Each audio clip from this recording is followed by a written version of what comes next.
அப்படி சீமான் வந்து பெரியார் பத்தி பேச வந்துவிட்டு யாரெல்லாம் தமிழ்நாட்டில் பெரியார் சொல்றேன்னு சொல்லிட்டு ஒவ்வொரு கூட்டத்திலையும் மாறி மாறி இப்ப கடைசியில் எங்க வந்து நிக்கிறாருன்னா ராமதாஸ் தான் தமிழ்நாட்டின் பெரியார். பெரியார்லாம் பெரியார் இல்லையா, ராமதாஸ் தான் பெரியார். ஐயோ ராமதாஸ் சொல்லிவிட்டோமே, விடுதலை சிறுத்தைகள் கட்சி கோச்சுக்கிட்டு என்ன பண்றது அப்படின்னா எங்க அண்ணன் திருமாவளவன் இன்னொரு பெரியார். இப்ப யாரு தன் வீட்டு கார் ஓட்டுநர் மட்டும் தான் அவர் பெரியார்னு சொல்லல, கடைசியில் சொல்லி முடிச்சிருவாரு. அவருக்கு என்ன புரியலன்னா நீ யாரையெல்லாம் பெரியார்னு சொல்றியோ அவர்கள் எல்லாம் பெரியார்னு சொன்னது பெரியாரை தான். பழனி பாபா என்ன சொன்னார், பெரியாரை எவெல்லாம் திட்டானோ அவனை நம்பாதுன்னு சொன்னார். அவர் என்னை போல் படித்திருந்தால் அதுக்கப்புறம் படிச்சிருந்தா அவர் என்னை மாதிரி திட்டிருப்பாரு. பழனி பாபா எப்ப செத்து போனாரு, எப்ப கொலை செய்யப்பட்டாரு, 97ல. பெரியார் எப்ப செத்து போனாரு, 72ல. 72ல 97 20 வருஷம் இருக்கு. 20 வருஷம் படிச்சிருப்பார்ல எல்லாத்தையும். பழனி பாபா இறந்ததுக்கு அதுக்கப்புறம் ஏதாவது பெரியார் புதுசா ஏதாவது எழுதினாரா?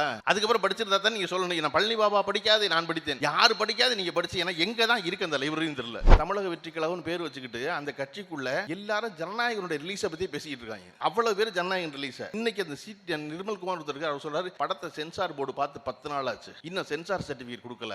தளபதியை முடக்குவதற்கான எல்லா வேலையும் நடந்து கொடுக்கிறது. சென்சார் போர்டு கொடுக்கிறது சென்ட்ரல் கவர்மெண்ட். நீ அவசரத்துல திட்டம் சொல்லிவிட்டு பார்ட்னரை திட்டிக்கிட்டு இருக்கீங்க, பங்குதாரரை திட்டிக்கிட்டு இருக்கீங்க.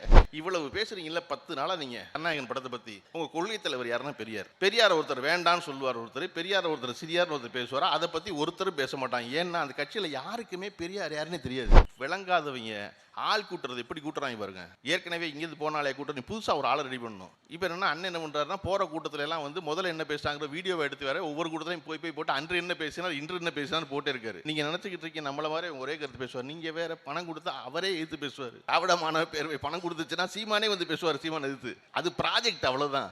வந்து திருமாவளவனிடம் பேசினார்கள், வேல்முருகனிடம் பேசினார்கள். இன்னைக்கு அவர் பேசுற மாதிரி பேசுங்க. எங்கிட்ட எல்லாம் பேசினாங்க, நான் யார்ட்டையும் சொல்லல. அவங்க சத்துக்கு எங்கிட்ட எல்லாம் பேசினாங்க. அது என்ன நீங்க நல்லா எந்தோட மோடியை திட்டுங்க, பிஜேபி திட்டுங்க, ஆர்எஸ்எஸ் திட்டுங்க. ஆனா 5 நிமிஷம் மட்டும் திட்டுங்க. அதுக்கப்புறம் 55 நிமிஷம் திமுகவையும் கலைஞரையும் திட்டுங்க. நீங்க அதனாலதானே பெரியாரை திட்ட வருகிற சீமான் பெரியாரில் திட்டுறீங்க. பெரியாரை திட்டுறாரு, பெரியாரை தொட்டு எங்க வந்து நிப்பாரு அப்படின்னா கடைசியில் வந்து கலைஞர் கருணாநிதி வந்து நிப்பாரு. நீங்க இன்னைக்கு பெரியாரை பேசுகிற எல்லோரும் உங்கள் மனைவியின் சொத்தை மறுப்பீங்களா? நீங்க வந்த காரணம் பெரியார். சீமான் தன் மனைவிக்கு வர்ற சொத்தை அப்பா கொடுக்காதீங்கப்பா, பெரியார் தான்ப்பா சொன்னாரு பொம்பளை பிள்ளைக்கு சொத்து கொடுங்கன்னு, கொடுக்காதீங்கப்பா வேண்டாம்ப்பா அப்படி மறுப்பாராடிங்க. நீங்க பெரியார் வந்து எல்லாரும் வந்து நாட்டுக்கு கொடுத்தாங்க பெரியார் சொத்தை வச்சிருந்தாரு சொல்றீங்களே, நீங்க வச்சிருந்த சொத்து கணக்கு கொடுப்பீங்களா? நீங்க அவரை திருப்பி வந்து பார்ப்பானுக்கு எதிரானவர். பார்ப்பான் யார் தெரியுமா, எல்லாரையும் சமமாக பார்ப்பான், அதனால அவன் பார்ப்பான். புது விளக்கம். இந்த ஏற்கனவே ஒரு விளக்கம் சொன்னார் திருக்குறளுக்கு. ஒரு கேட்டு விழிச்செல்வம் கல்வி ஒருவருக்கு மாடல்ல மற்றவை. அன்னைக்கே சொல்லியிருக்காங்க எங்க அப்ப மாடுதான் செல்வம்னு. திருக்குறள் 8000 சொச்ச விளக்கு எழுதியிருக்காங்க. இந்த விளக்கத்தை நான் கேட்டதே இல்லையே நினைச்சேன். மாடுங்கிறது செல்வம்னு சொல்லிக்காரு வள்ளுவர். அந்த மாதிரி என்னத்தையாவது வாய்க்கு வந்ததை பேசுவது என்பதற்கு இல்லையா, அவர்களுக்கு இருக்கிற தேர்தல் காலத்து பதட்டம் இது. எனக்கு என்ன இது ஒரு கூடுதல் மகிழ்ச்சி அப்படின்னா, தொடர்ச்சியாக மதுரையில் வந்து என்னுடைய கல்லூரி காலத்தில் எந்த வேறுபாடுமின்றி கூட்டம் கேட்டு வளர்ந்தவன் நான். பொதுவாகவே பேசுனா மதுரைக்காரங்க அதிகமாக வாயை பார்ப்போம். யாராவது 2 பேர் பேசினா வாயை பார்ப்பான். நீங்கள் தமிழ்நாட்டிலேயே மதுரைக்கு தனிச்சிறப்பு என்ன அப்படின்னா, ரோட்டில் யாராவது 4 பேர் சத்தமாக பேசினா சுற்றி 40 பேர் நின்றுவான். என்னமோ முக்கியமாக பேசிக்கிட்டு இருக்காங்க, கேட்டு போவோம் அதுக்கப்புறமா அப்படின்னு.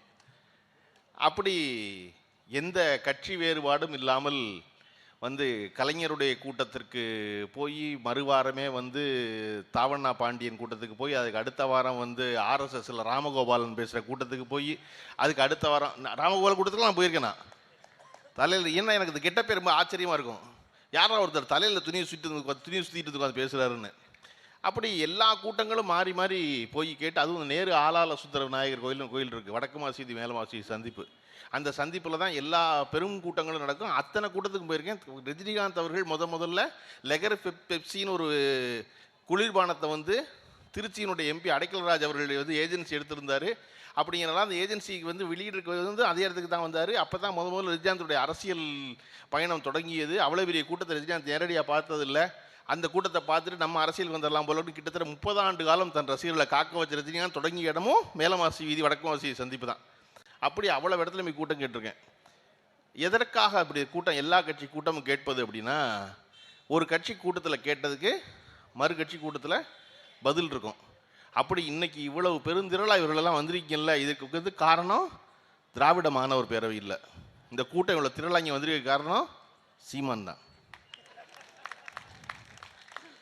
எனக்கு நல்லா தெரியும் இந்த கூட்டத்தில் பாதி கூட்டம் இந்த சீமானுக்கு வந்திருப்பீங்கன்னு. சரி, அவர் என்ன நம்புறாருன்னா, நமக்கு இவ்வளவு கூட்டம் வந்திருக்கே, இந்த கூட்டம் பூரா நம்ம பேசுறதை கேட்டு நம்புது போலன்னு நினைச்சா, நம்புறது இல்ல. நீ எல்லாம் ஒரு ஆளு, பேசிக்கிட்டு இருக்க, பேசு அப்படின்னு பாக்குறது. அது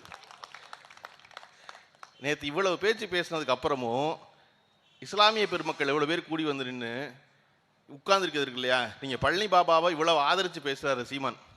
சீமான் பேசுறது உண்மைனா இன்னைக்கு ஒரு இஸ்லாமிய சமூகத்தை சேர்ந்த கூட வரக்கூடாது. ஆமாப்பா, சீமான் வந்து நம்ம கண்ணை திறந்துட்டாருப்பா, நம்ம போகக்கூடாதுன்னு நினைக்கணும்ல. ஒரு அம்மா புர்காவை போட்டு 3/4 மணி நேரமா நின்று என்ன பேசுறாங்க கேட்டு போயிடும் வந்திருக்குல்ல, அதுதான் என்னுடைய சிறப்பு. நீங்க பரவாயில்ல, அதுக்கு முன்னாடி ரொம்ப பிள்ளையோட பரவாயில்லன்னு. என்னன்னா அந்த அம்மாவுக்கு என்னன்னா, ஏன் எனக்கு அந்த அம்மா ரொம்ப பிடிச்சிருந்துச்சு பிள்ளையோட. என்னன்னா, இந்த புள்ள நாளைக்கு தப்பான பேச்சை கேட்டு எங்கேயும் போயிடக்கூடாது, இந்த இடத்துல வந்து கொண்டு வந்து வச்சுக்கோன்னு பிள்ளைய தூக்கிட்டு இருக்கிறது இருக்குல்ல, அது ரொம்ப முக்கியம். நான் ஏன் வந்து அப்படி ஆனேன் அப்படின்னா, அண்ணன் சுபவி ஏன் அப்படி ஆனார்னா, அவர் அறியாத பருவத்தில் அவருடைய தந்தை ராமசுப்பையா அவரை கையை பிடிச்சி கூட்டிட்டு கூட்டம் கேட்க போனப்போ புரிஞ்சிருக்குமா அவருக்கு? ஆனால் நம்ம அப்பச்சி கூட்டு போறாரு, நம்ம அப்பா கூட்டு போறாரு, அப்போ நம்ம அதை போய் கேட்கணும், போய் நின்று கொஞ்சம் கொஞ்சமாக ஏறுவது. அதனால தான் திராவிட கழக மாநாடு எல்லாமே குடும்பங்கள் சந்திக்கும் மாநாடாக நடந்தது. நீங்க நினைச்சு பாருங்க, பெரியார் நடத்தின கூட்டத்தில் பாலூட்டும் தாய்மார்களுக்கு தனியாக ஒரு இடம் ஒதுக்கி வச்சிருந்துருப்பாருன்னா எவ்வளவு கைப்புள்ளையோட பெண்கள் வந்திருப்பாங்கன்னு. நம்ம பேராசிரியர் சொன்ன மாதிரி கடப்பாறை யாருன்னா இவர் தான் கடப்பாறைன்னு வரல, சீமான் தான் கடப்பாறை. அது பிராமண கடப்பாறை கிடையாது, அது பிராமண, அது வரிசை எல்லாம் பல கடப்பாறைகள் அங்கே பல்குத்திர குச்சியாக இருந்துச்சு. நம்ம கிழவனுக்கு பல்குத்திர குச்சி தான் இந்த சீமான்கிற கடப்பாறையும். வாப்பா 93 வயசு வரை கசாப்பை சாப்பிட்டு வச்சிருக்கேன், பல்லு குழிக்குள்ள ஏகப்பட்டது மாட்டிருக்கு, இந்த கடப்பாறையை வச்சு நம்பிடுவார் அவர்.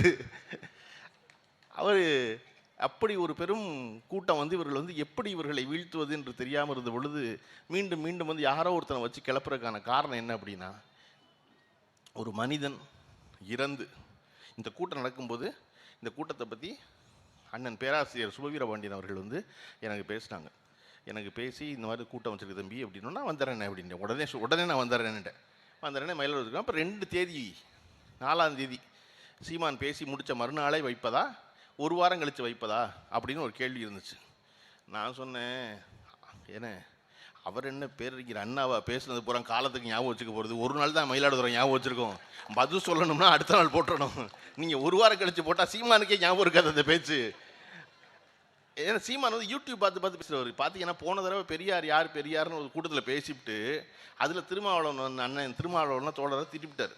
திட்டின உடனே யூடியூப்பில் தோழர் திருமாவளவன் அவர் அரசியல் வகுப்பு எடுக்கும் போது கையை கட்டிட்டு கீழே உட்காந்து ஆச்சரியமாக பார்த்துக்கிட்டு இருந்த சீமானோட வீடியோ எடுத்து போட்டுட்டாங்க தம்பியை பூரா. யார்? விடுதலை சிறுத்தைகளை தம்பியை பூரா. அதை பார்த்துவிட்டு நேற்று சீமான் இங்கே வந்து ஆமாம் எனக்கு அரசியல் கற்றுக் கொடுத்தவர் தான் திருமாவளவன் தான் எனக்கு பெரியார், அதனால அவர்கிட்ட படித்தவன் நான் தான். ஏன்னா அந்த வீடியோ வெளியாயிருச்சு. இப்போ அந்த வீடியோ அடைக்கிறது சினிமாவில் டிஸ்கஷன் நடக்கும்னா மொட்டையாக ஒரு கதையை ஆரம்பிப்போம், என்னென்னு இல்லாமல் ஆரம்பிச்சு ஒரு கதையை பேசிக்கிட்டு இருக்கும் பொழுது அடுத்த நாள் வந்து ரெஸ்டாரண்ட் வந்து ஆதாரத்தை அசைச்சிருவான். அசைச்சோன்னா என்னப்பா அப்படி இல்லை தங்கச்சி இருக்க ஒருத்தன் எப்படி நடந்துக்குவான், அப்படியா சரி அப்போ அந்த கதையில் தங்கச்சியை தூக்கிடு அப்படின்னு. தங்கச்சி இருந்தால் தானே பிரச்சனை, தங்கச்சியே வேண்டாம் அப்படின்னு. அப்படி இந்த கதை நாளொரு ஒன்றும் பொழுதொரு மேனியுமா திசை மாறும். அப்படி சீமான் வந்து பெரியார் பற்றி பேச வந்துவிட்டு யாரெல்லாம் தமிழ்நாட்டில் பெரியார்னு சொல்கிறேன்னு சொல்லிட்டு ஒவ்வொரு கூட்டத்தையும் மாறி இப்போ கடைசியில் எங்கே வந்து நிற்கிறாருன்னா, ராமதாஸ் தான் தமிழ்நாட்டின் பெரியார். பெரியார்லாம் பெரியார் இல்லையா, ராமதாஸ் தான் பெரியார். ஐயோ ராமதாஸ் சொல்லிவிட்டோமே, விடுதலை சிறுத்தைகள் கட்சி கோச்சுக்கிட்ட என்ன பண்ணுறது அப்படின்னா, எங்கள் அண்ணன் திருமாவளவன் இன்னொரு பெரியார். இப்போ யார் தன் வீட்டு கார் ஓட்டுநர் மட்டும்தான் அவர் பெரியார்னு சொல்லலை, கடைசியில் சொல்லி முடிச்சிருவாரு. அவருக்கு என்ன புரியலன்னா, நீ யாரையெல்லாம் பெரியார்னு சொல்றியோ அவர்களெல்லாம் பெரியார்னு சொன்னது பெரியாரை தான். எல்லாருமே பெரிய, இந்த மேல இருக்க எல்லாரும் பெரியார் தான். இந்த அண்ணன் பேச வந்தார். அண்ணன் சொன்னார், நான் பேச்சு கேட்கத்தான் வந்தேன்னாரு. நான் பேச வரல, பேச்சு கேட்கத்தான் வந்தேன்னாரு. நான் திமுகவை சேர்ந்தவன், எங்கள் ஊருக்கு வந்திருக்கீங்க நீங்கள், நான் பேச்சு கேட்க வந்தேன். இல்லை நீ வந்திருக்கீங்க மரியாதை கேட்டு பேசுங்க ஒரு 5 நிமிஷம் அப்படின்னா, அந்த 5 நிமிஷத்துக்குள்ள பெரியாரை பற்றி இந்தியாவில் யாரெல்லாம் சொன்னா, விபி சிங் என்ன சொன்னார், அவர் என்ன சொன்னார், பீகாரில் என்ன சொன்னாங்க, நான் எதுக்கு இங்கே வந்திருக்கேன் அப்படிங்கிற இவர் சொன்னார். அப்போ இவ்வளவு தரவுகளோடு ஒருவர் இருக்கும் பொழுது இந்த ஊருக்குள்ளே வந்து நீங்கள் திராவிட கோட்டையை இடிக்க போகிறீங்க. விட்டுவார் அவர் மயிலாடுதுறையில், வாப்பா யாரு பாம்பார். ஏன்னா இது பேச்சு ரெடி பண்ணுறது இல்லை, மேடை மேலே ஏறி நண்பா நண்பின்னு கூப்பிட்றது இல்லை, ஒரு வாரம் ப்ராக்டிஸ் பண்ணுறது இல்லை. நீ சும்மா மேடைக்கு கூப்பிட்டா பேசுவோம். நீங்கள் பாருங்கள், நீங்கள் இந்த கட்சி ஒரு புது கட்சி, தமிழக வெற்றி கழகம்னு பேர் வச்சுக்கிட்டு அந்த கட்சிக்குள்ள ஒவ்வொரு ஆளாக வந்து அண்ணா திராவிட முன்னேற்ற கழகத்தில் கால்களை தேடிக்கொண்டிருந்தவர்கள், அவர்கள் தலைவர்களை தேடிக்கிறது இல்லை, கால்களை தேடிக்கிறது எல்லாரும் போய் சேர்றான். போய் சேர்ந்து 10 நாளாக எல்லாரும் ஜனநாயகனுடைய ரிலீஸை பற்றி பேசிக்கிட்டு இருக்காங்க. அவ்வளோ பேர் ஜனநாயகன் ரிலீஸை. இன்னைக்கு அந்த நிர்மல்குமார் ஒருத்தர் இருக்கார், அவர் சொல்றாரு படத்தை சென்சார் போர்டு பார்த்து 10 நாள் ஆச்சு, இன்னும் சென்சார் சர்டிஃபிகேட் கொடுக்கல, தளபதியை முடக்குவதற்கான எல்லா வேலையும் நடந்து கொண்டிருக்கிறது. சென்சார் போர்டு கொடுக்கறது சென்ட்ரல் கவர்மெண்ட். நீ அவசரத்தில் திட்டம்னு சொல்லிவிட்டு பார்ட்னரை திட்டிக்கிட்டு இருக்கீங்க, பங்குதாரரை திட்டிக்கிட்டு இருக்கீங்க. அப்புறம் அவர் சொல்லணும் என்ன இல்லையா, இவர் எங்கேருந்து கிளம்பி வந்தவங்க, தபால் கார்டு விலையை குறைப்பேன்னு சொன்ன எம்ஜிஆர்லேருந்து கிளம்பி வந்தவங்க இல்லையா. நம்ம வரலாறு ரொம்ப முக்கியம். தபால் கார்டை குறைக்கணும்னு சொன்னால் மொத்த தமிழ்நாடு சிரிச்சு தபால் கார்டெல்லாம் நம்ம குறைக்க முடியாது, சென்ட்ரல் கவர்மெண்ட் குறைக்கணும்னு. ஓ அப்படி, அது நமக்கு சம்மந்தம் இல்லையா அப்படின்ட்டு. அந்த மாதிரி இப்போ சென்சார் போர்டெலாம் தமிழ்நாடு கவர்மெண்ட் கொடுக்குறது இல்லைப்பா, சென்ட்ரல் கவர்மெண்ட் கொடுக்குறது. ஓ அப்படியா அப்படின்ட்டு இப்படி பேசாமல் இருக்கிறீங்களே. இவ்வளவு பேசுகிறீங்களே 10 நாளாக நீங்கள் ஜனநாயகன் படத்தை பற்றி. உங்கள் கொள்கை தலைவர் யாருன்னா பெரியார். பெரியார் ஒருத்தர் வேண்டான்னு சொல்லுவார், ஒருத்தர் பெரியார் ஒருத்தர் சிறியார்னு ஒருத்தர் பேசுவார். அதை பற்றி ஒருத்தரும் பேச மாட்டாங்க. ஏன்னா அந்த கட்சியில் யாருக்குமே பெரியார் யாருன்னே தெரியாது. அப்புறம் தான் இப்போ மெதுவாக சொல்லியிருக்காங்க, நீங்கள் வெறும் பெரியாரை சொல்லாதீங்க, பெரியார்னு சொன்னால் தெரியாது, அண்ணாவையும் சேர்த்து சொல்லுங்கள் அப்படின்னு அண்ணாவை சேர்த்துட்டான்ட்டு. பெரியாரே தெரியாது, நீங்கள் எப்போ அண்ணாவை தெரிஞ்சுக்கிட்டு அதுக்கப்புறம் கலைஞருக்கு வந்து அதுக்கப்புறம் பெண்களுக்கான சொத்துரிமை தெரிஞ்சு அதுக்கப்புறம் வந்து இடஒதுக்கீடு தெரிஞ்சு என்னைக்கு வந்து சேர்றது அந்த வண்டி இங்கே.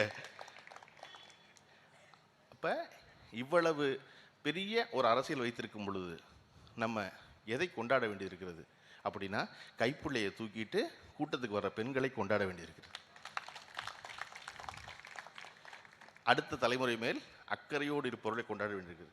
இன்னைக்கு தொடர்ச்சியாக சாரியாக இவ்வளவு இளைஞர்கள் இங்கே வந்தது இருக்குல்ல, அது பெருசாக கொண்டாடப்பட வேண்டியது. பெரியாருங்கிற ஒருத்தர் இறந்து 52 ஆண்டு காலம் ஆகிவிட்டது. சரியாக சொல்லலாம் 53 வருஷம் ஆச்சு. 53 வருஷம் கழிச்சு ஒருத்தரை இன்னமும் பேசிக்கொண்டே இருக்கிறோம் என்பது அவருடைய பெருமைக்குரிய விஷயம் அல்ல. இன்னமும் ஒரு பேரை சொன்னா எதிரி புறா நடுங்கி பதறான் பாருங்க, அதுதான் பெருமைக்குரிய விஷயம். நம்ம பேசாம போகலாம். ஏன்னா எப்பொழுதும் எவரால் ஒருவன் உயர்வடைந்தானோ அவன் நன்றியோடு இருப்பான்னு சொல்ல முடியாது. எவனால் ஒருத்தனுடைய கோட்டை தகர்க்கப்பட்டதோ அவன் வெஞ்சினம் கொண்டு காத்துக்கிட்டு இருப்பான், எப்படியாவது ஏதாவது செஞ்சிட முடியாதான்னு. ஆனால் அவன் தொடர்ச்சியாக தோல்வி எடுத்திருக்கான். காரணம், அவன் எடுக்கிற கத்தி பூரா அட்டக்கத்தி. இன்னைக்கு எடுத்திருக்க அட்டக்கத்தி சீமான் இல்லையா. இல்லாட்டினா எப்படி நடக்கும்? மாறி மாறி ஆள் சொல்ற. அவர் சொன்னார்ல, சிங்கராயர் பேசும்போது சொன்னார், வந்து திருமாவளவனிடம் பேசினார்கள், வேல்முருகனிடம் பேசினார்கள். இன்னைக்கு அவர் பேசுகிற மாதிரி பேசுங்க. எங்கிட்ட எல்லாம் பேசினாங்க, நான் யார்ட்டையும் சொல்லலை. அவங்க சத்துக்கு எங்கிட்ட எல்லாம் பேசினாங்க. அது என்ன, நீங்கள் நல்லா எந்தோன்னா மோடியை திட்டுங்க, பிஜேபி திட்டுங்க, ஆர்எஸ்எஸ் திட்டுங்க, ஆனால் 5 நிமிஷம் மட்டும் திட்டுங்க. அதுக்கப்புறம் 55 நிமிஷம் திமுகவையும் கலைஞரையும் திட்டுங்க. நீங்கள் அதனால தானே பெரியாரை திட்ட வருகிற சீமான் பெரியாரில் திட்டுறீங்க. பெரியாரை திட்டுறாரு, பெரியாரை தொட்டு எங்கே வந்து நிற்பார் அப்படின்னா கடைசியில் வந்து கலைஞர் கருணாநிதி வந்து நிற்பார், ஸ்டாலின் வந்து நிற்பார். நீ பேச வந்து பெரியாரை தானே, நீ பெரியாரை மட்டும் பேசுவா. பழனி பாபா என்ன சொன்னார்? பெரியாரை எவெல்லாம் திட்டானோ அவனை நம்பாதுன்னு சொன்னார். அவர் என்னை போல் படித்திருந்தால், அதுக்கப்புறம் படிச்சிருந்தா அவர் என்னை மாதிரி திட்டிருப்பார். பழனி பாபா எப்போ செத்து போனார்? எப்போ கொலை செய்யப்பட்டார்? 97. பெரியார் எப்போ செத்து போனார்? 72. 72 97 20 வருஷம் இருக்குது. 20 வருஷம் படிச்சிருப்பார்ல எல்லாத்தையும். பழனி பாபா இறந்ததுக்கு அதுக்கப்புறம் ஏதாவது பெரியார் புதுசாக தான் எழுதினாரா? 97 பழனி பாபா கொலை செய்யப்பட்டார். 97க்கு அப்புறம் பெரியார் ஏதாவது புதுசாக சொன்னாரா? அது எதையாவது புதுசாக படிச்சுட்டாரா சீமான்? அதுக்கப்புறம் படிச்சிருந்தா தான் நீங்கள் சொல்லணும், நான் பழனி பாபா படிக்காது நான் படித்தேன். யார் படிக்காது நீங்கள் படிச்சு? ஏன்னா எங்கே தான் இருக்கு அந்த லைப்ரரின்னு தெரியல இல்லையா. யார் பழனி பாபாவுக்கு தெரியாது, எனக்கு தெரியும் அப்படின்னு திரும்ப திரும்ப தொடர்ச்சியாக அந்த வண்டியத்தை எதோ நோக்கி திருப்புறது அப்படின்னா வந்து திராவிடர் முன்னேற்ற கழகத்துக்கு எதிராக திருப்புவது. இவர்களுக்கு பதட்டம், அடுத்த தேர்தலில் இவர்களின் வெற்றி உறுதி செய்யப்பட்டு கொண்டே இருக்கிறது. இதை என்ன செய்வது என்று தெரியாமல் வேற வேற பக்கம் கம்பு சுத்துறான்.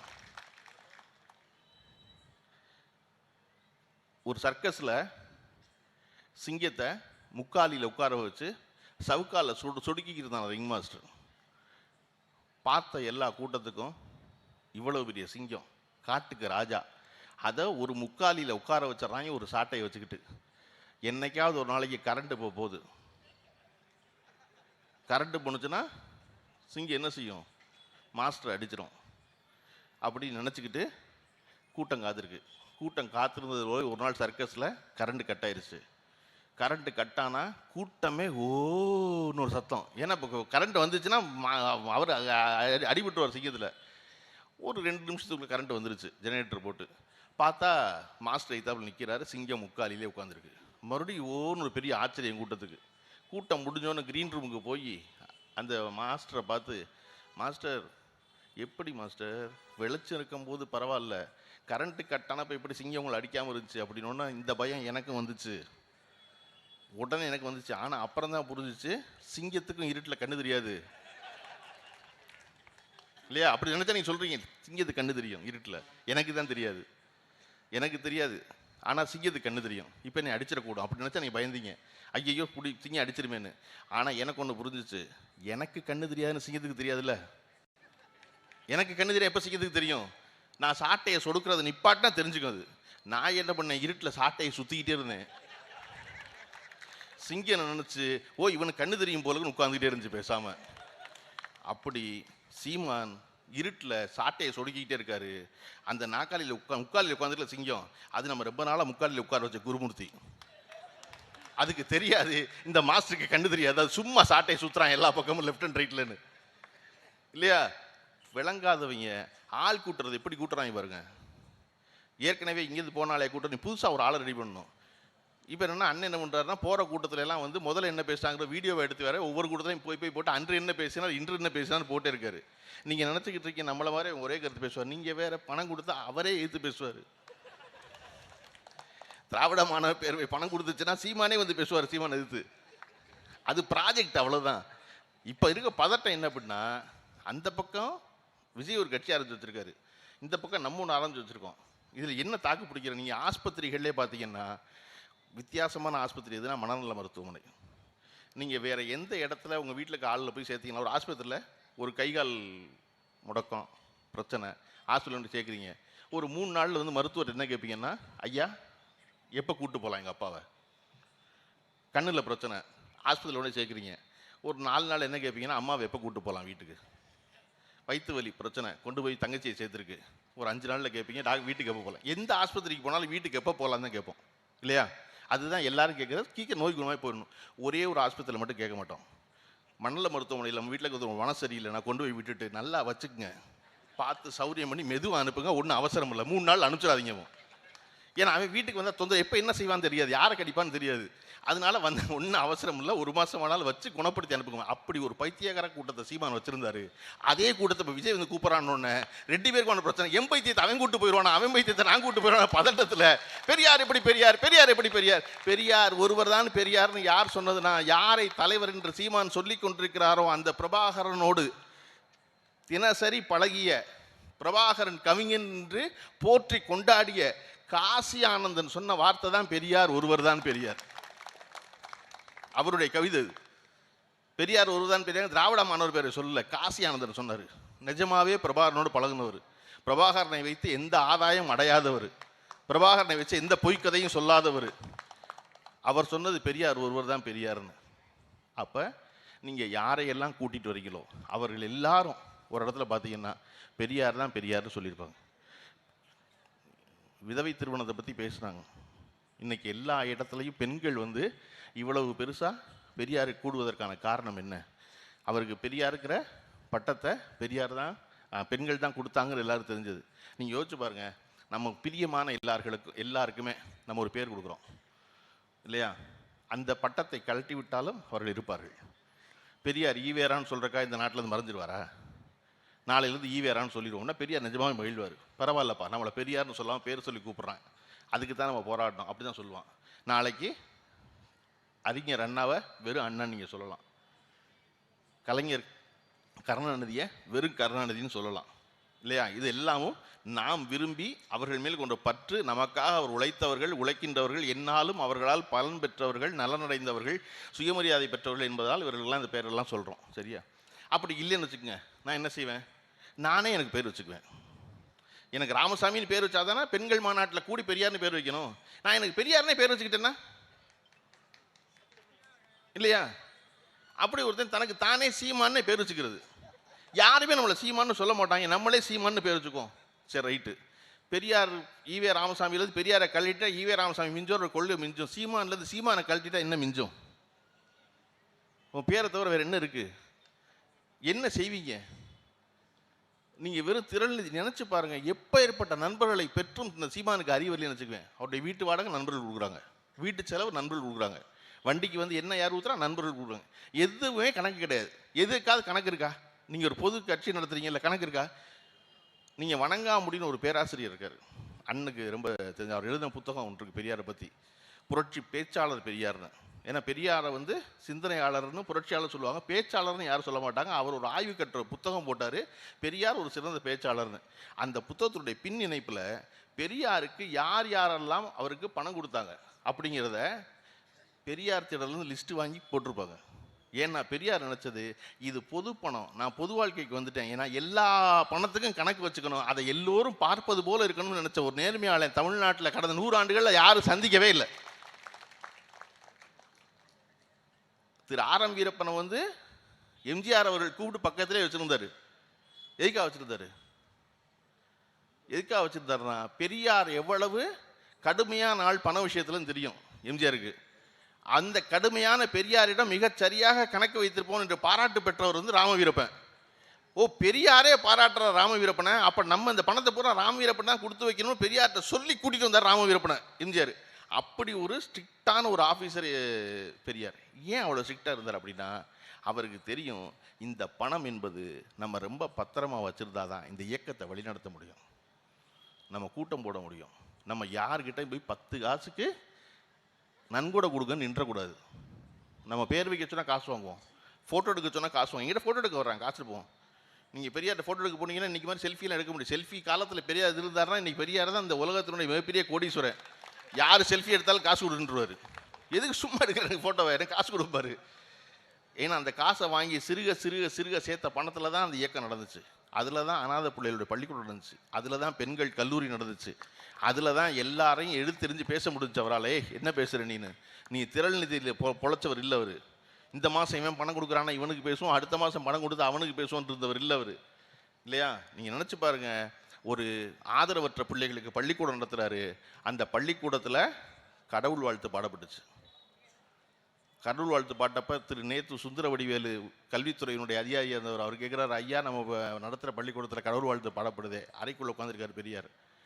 கடவுள் வாழ்த்து பாடப்படுது அப்படின்னு பெரியார் சொன்னார், ஆதரவற்ற பிள்ளைகளை ஒரு சாப்பாடு போட்டு பாடம் நடத்துகிறேங்கிறதுக்காக நான் ஏன் கொள்கையை அந்த புள்ள மண்டைக்குள்ளே திணிக்கக்கூடாது.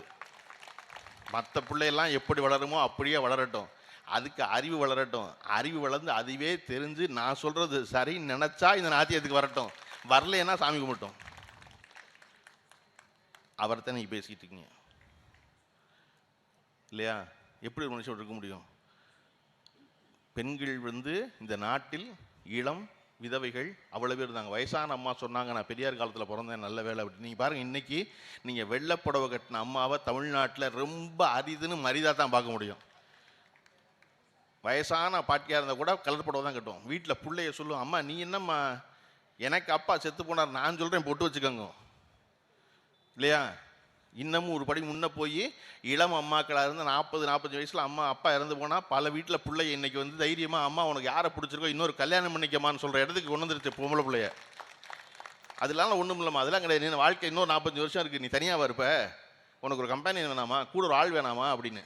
அப்போ அந்த இடத்துக்கு எங்கே கூண்டு வந்து சேர்த்தார் அப்படின்னா, நீங்கள் நினச்சி பாருங்க, 1920 எடுத்த கணக்கெடுப்பின்படி இந்தியாவில் இருந்த 1 வயதுக்கு உட்பட்ட பெண் குழந்தை விதவைகள் இருக்காங்க இல்லையா, திருமணமாகி கணவன் இறந்து போன பெண் பிள்ளைகள் 1920 1 வயசுக்கு கீழே இருந்தவங்க 497 பேர், 1 வயசுலேருந்து 2 வயசுக்குள்ளே இருந்தவங்க 494 பேர், 2 வயசுலேருந்து 3 வயசுக்குள்ளே இருந்தவங்க 1237 பேர், 3லேருந்து 4க்குள்ளே இருந்து 6707 பேர், 4லேருந்து 5 இருந்தவங்க 18,000 பேர், 5லேருந்து 6 இருந்தவங்க 80,000 பேர், 6லேருந்து 10க்குள்ளே இருந்தவங்க 1.5 லட்சம் பேர், 10லேருந்து 15க்குள்ளே இருந்தவங்க 1.25 கோடி பேர், 10லேருந்து 15 வயசுக்குள்ள மொத்த பேர் சேர்த்தோம்னா கிட்டத்தட்ட 2 கோடி பெண் குழந்தைகள் 15 வயது கீழே.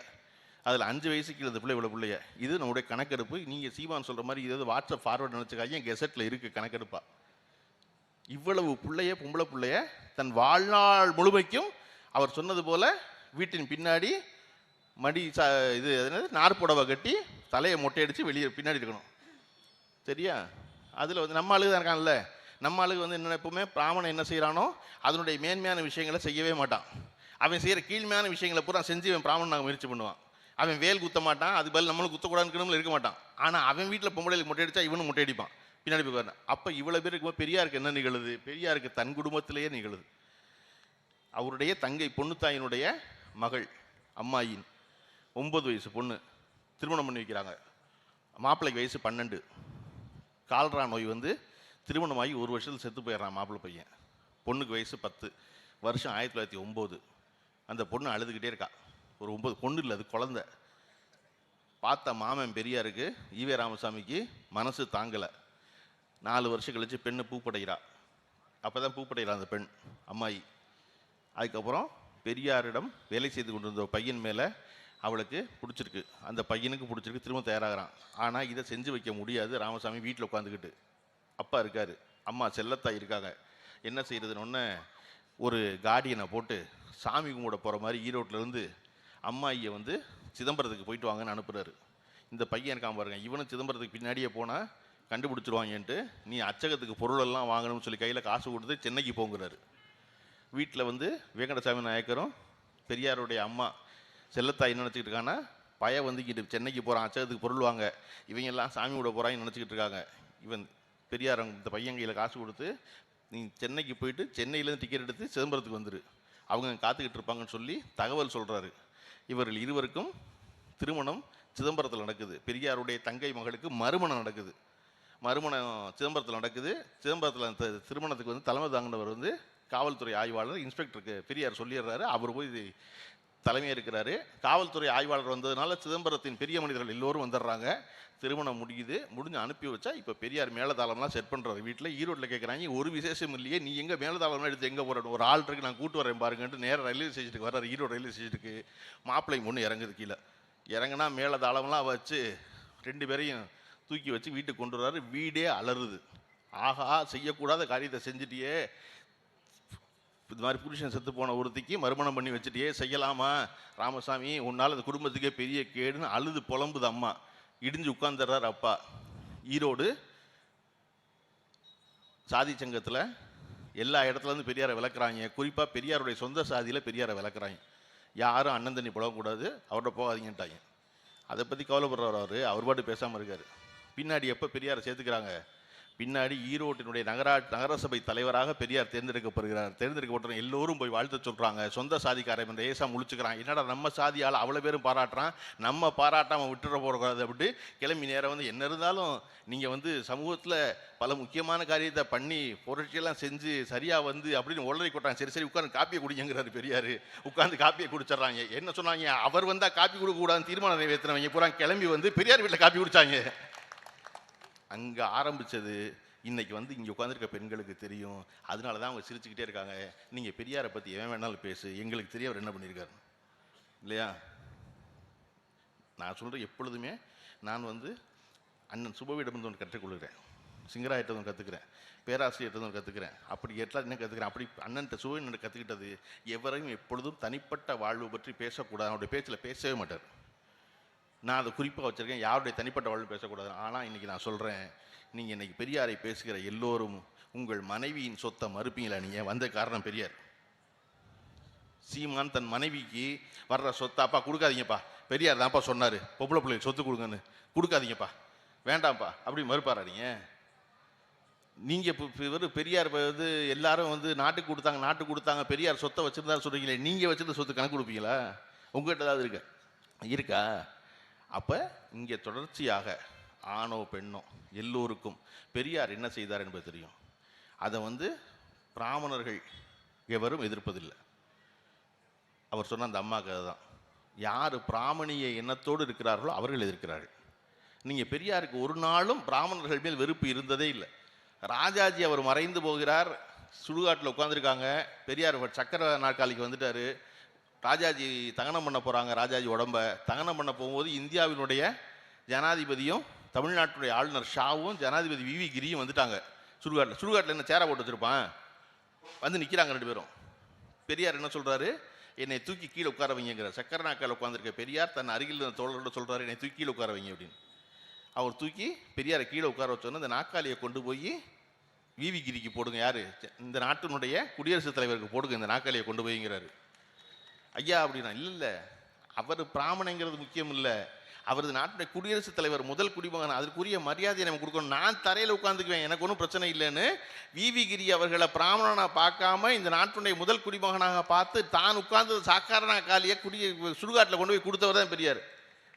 நீங்கள் அவரை திருப்பி வந்து பார்ப்பானுக்கு எதிரானவர். பார்ப்பான் யார் தெரியுமா, எல்லாரையும் சமமாக பார்ப்பான், அதனால அவன் பார்ப்பான். புது விளக்கம். இந்த ஏற்கனவே ஒரு விளக்கம் சொன்னார் திருக்குறளுக்கு. ஒரு கேடில் விழிச்செல்வம் கல்வி ஒருவருக்கு மாடல்ல மற்றவை. அன்னைக்கே சொல்லியிருக்கான் எங்க அப்ப, மாடுதான் செல்வம்னு. திருக்குறளுக்கு 8000 சொச்ச விளக்கு எழுதியிருக்காங்க. இந்த விளக்கத்தை நான் கேட்டதே இல்லையே நினைச்சேன். மாடுங்கிறது செல்வம்னு சொல்லிக்காரு வள்ளுவர்னு. அந்த மாதிரி என்னத்தையாவது வாய்க்கு வந்ததை பேசுவது என்பது இருக்கு இல்லையா, அவர்களுக்கு இருக்கிற தேர்தல் காலத்து பதட்டம் இது. அதுவும் நேற்று நம்முடைய முதல்வர்கள் அரசு ஊழியர்களுக்கு புதிய ஓய்வூதிய திட்டத்தை அறிவிச்சோன்ன அத்தனை பேர் என்ன செய்யறது தெரியாம பேசாம நிற்கிறாங்க. இப்போ இது என்ன தெரியுமா, இதை படிச்சு விளங்குறதுக்கே நல்லாகும். இது என்னன்னு நான் சொல்றேன். எப்படி தமிழ்நாட்டினுடைய திட்டங்களை நம்முடைய பக்கத்து மாநிலங்கள் எல்லாம் அவசரமாக எப்படி அவர்கள் பெயரில் எழுதி கொள்கிறார்களோ, நீங்க எப்பவுமே திராவிட முன்னேற்ற கழகத்துடைய திட்டங்கள் எல்லாத்தையும் பிற மாநிலங்கள் அப்படி எழுதிக்குவாங்க. அது இன்னைக்கும் பெண்களுக்கான உரிமை தொகைங்கிற வாக்குறுதி இல்லாம இந்தியாவில் எந்த மாநிலமும் தேர்தலை சந்திப்பதே இல்லை. பெண்களுக்கான பேருந்து பயணம் இலவசம் என்பதை சொல்லாமல் எந்த மாநிலமும் தேர்தல் சந்திப்பதில்லை. நம்ம முதல்ல சொன்ன பொழுது நம்மளோட திராவிட மாடல் அரசு முதல் வாக்குறுதியாக வழங்கப்பட்டது. அது எப்படி பெண்களை மொத்த பேரையும் அனுப்புவீங்க பஸ்ஸில் அப்படின்னு கேட்டவங்க இவங்க. அதை விட சிறப்பாக ஒரு கேள்வி கேட்டாங்க, பஸ்ஸில் தான் பயணத்துக்கு வந்து பணம் இல்லைல்ல, அந்த இதுக்கு ஏன் சீட்டு கொடுக்குறீங்க கையில் அப்படின்னு கேட்கும்போது நல்லா இருக்கா? ஆமாம் இல்லை, நான் 5 ரூபா கொடுத்தா எனக்கு டிக்கெட் கொடுக்கணும். கூட என் தங்கச்சி வர்றா, அவள் காசு கொடுக்கல, அவளுக்கு எதுக்கு டிக்கெட்டு? கட்டணம் இல்லா பயணம் சீட்டு கொடுக்குறாங்க, எதுக்கு? தேவையில்லைல்ல.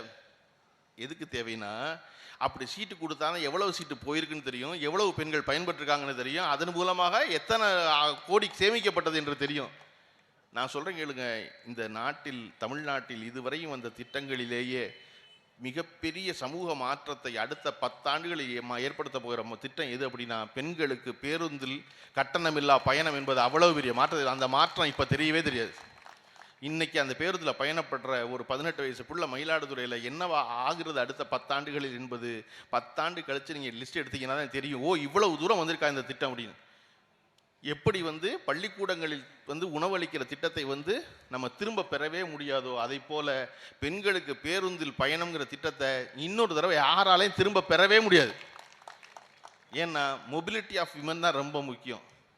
பெண்கள் வெளியே வருவது முக்கியம், வீட்டை விட்டு அடுத்த இடத்துக்கு போகிறது முக்கியம். என்ன சொல்லுவான் முதல்ல ஒருத்தன் வீட்டில் இருக்க அண்ணனோ தம்பியோ எவனோ என்ன சொல்லுவான், என்ன இந்த 5000 ரூபா வேலைக்கு நீ சேம்பரத்துக்கு போய் என்னோட போகிற, அதெல்லாம் போக வேண்டாம், பேசாமல் இங்கேயே வீட்டு வேலையை பார்த்துக்கிட்டு அப்படிமா.